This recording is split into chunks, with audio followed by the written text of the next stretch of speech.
दोस्तों, आज़ादी की 75वीं सालगिरह पर सरकार आज़ादी का अमृत महोत्सव कार्यक्रम मना रही है। इसके तहत हर घर तिरंगा अभियान का ऐलान किया है। इसमें सभी से अपील की गई है कि वे 15 अगस्त तक अपने घरों पर तिरंगा लगाएं। चूंकि राष्ट्रध्वज के सम्मान और उसकी मर्यादा बनाए रखने के लिए कुछ विशेष नियम हैं, जिनका पालन आम जनता के लिए कुछ मुश्किल हो सकता है। इसलिए केंद्र सरकार ने झंडे के रखरखाव को लेकर बनी झंडा संहिता में बदलाव किया है। आइए जानते हैं कि अब घरों पर झंडा फहराने के नियम।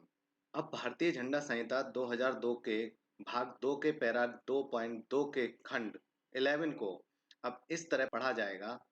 जहां झंडा खुले में प्रदर्शित किया जाता है या फिर नागरिक के घर पर प्रदर्शित किया जाता है, इसे दिन रात फहराया जा सकता है।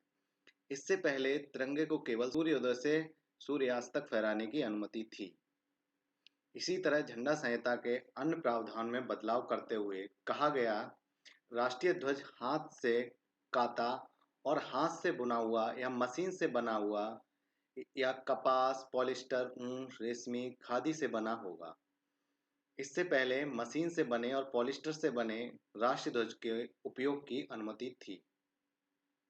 2002 से पहले आम लोगों को सिर्फ स्वतंत्रता दिवस और गणतंत्र दिवस पर तिरंगा फहराने की छूट थी। 26 जनवरी 2002 को इंडियन फ्लैग कोड में संशोधन किया गया, जिसके बाद अब कोई भी नागरिक किसी भी दिन झंडा फहरा सकता है। बता दें कि तिरंगा फहराने के भी कुछ नियम हैं। झंडे का आकार आयताकार होना चाहिए। इसकी लंबाई और चौड़ाई का अनुपात 3:2 का होना चाहिए। केसरिया रंग को नीचे की तरफ करके झंडा लहराया या फहराया नहीं जा सकता। झंडे को कभी पानी में नहीं डुबोया जा सकता। किसी भी तरह फिजिकल डैमेज नहीं पहुंचा सकते। झंडे के किसी भाग को जलाने, नुकसान पहुंचाने के अलावा झंडे का कमर्शियल इस्तेमाल नहीं कर सकते। किसी को सलामी देने के लिए झंडे को झुकाया नहीं जाएगा।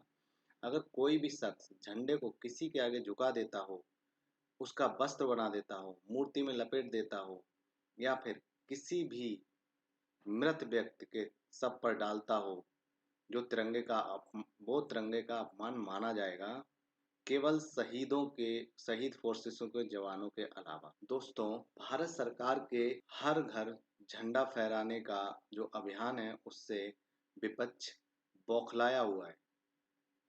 विपक्ष को लगता है कि इतने कम टाइम में हर घर पर झंडा कहां से आएगा। विपक्ष का मानना है कि इसके लिए भारत सरकार ने जरूर ही चाइना से कांटेक्ट किया होगा, क्योंकि इतने कम समय में चाइना ही झंडा प्रोवाइड करा सकता है पॉलिस्टर का बना के या किसी भी चीज से, क्योंकि चाइना के पास इस तरीके की सुविधाएं अवेलेबल हैं। इसी से विपक्ष ने यह भी कहा है कि इस बार भारत सरकार ने हर घर चाइना को टांगने का विचार कर लिया। दोस्तों, आपको बता दें कि विपक्ष को भारत की क्षमताओं पर सवाल उठाना कहाँ की अच्छी बात है। आपको पता होगा दोस्तों, कोरोना टाइम में हमारे पास कोरोना किट से रिलेटेड इतनी सारी सुविधाएं अवेलेबल नहीं थी। उस टाइम हमने कोरोना से लड़ने के लिए सारे रिसोर्सेस चाइना से ही इंपोर्ट किए थे। लेकिन ये आपको जानकर बेहद खुशी होगी, हमने कुछ ही टाइम में कोरोना से रिलेटेड सारे रिसोर्सेज इंडिया में ही मैन्युफैक्चर करना स्टार्ट कर दिया। अब हमें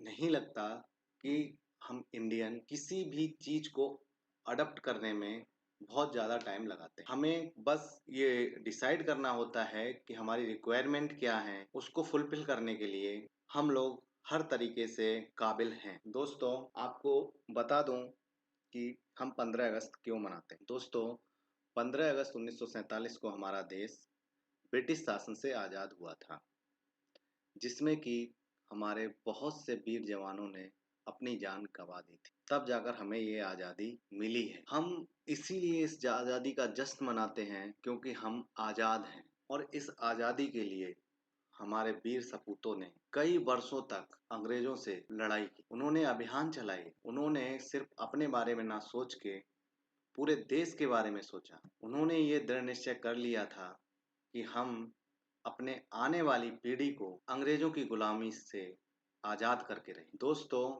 हमें आज़ादी तो मिल गई, लेकिन हमने अपने वीर सपूतों को खो दिया। आज का दिन बहुत ही अच्छा दिन है और हमें इस बात की खुशी होती है कि हम आज़ाद हुए हैं, लेकिन हमें इस बात का दुःख भी है कि हमने अपने वीर शहीदों को खो दिया जिन्होंने हमें आज़ादी दी।